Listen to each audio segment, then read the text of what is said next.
Утре нема ништо да се случи. Политичките глодари од Демократската унија за интеграција знаат како Уставниот суд ги носи одлуките.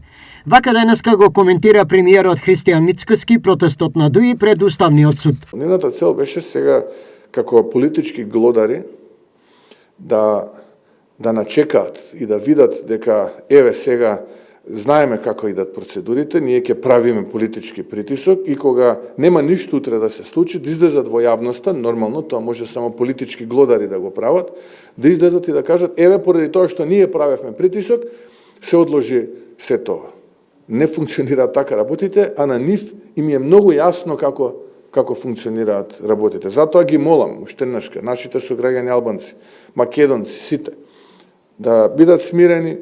Целата работа е под контрола, све е под контрола. За шефот на државата Гордана Силјановска-Давкова, одлуките на Уставен не се коментираат.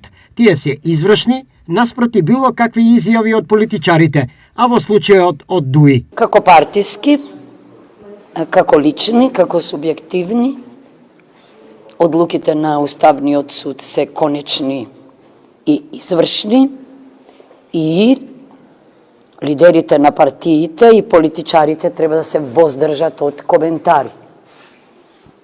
Најмалку што можат да сторат е да го остават Уставниот суд да се работи согласно Уставот и Деловникот.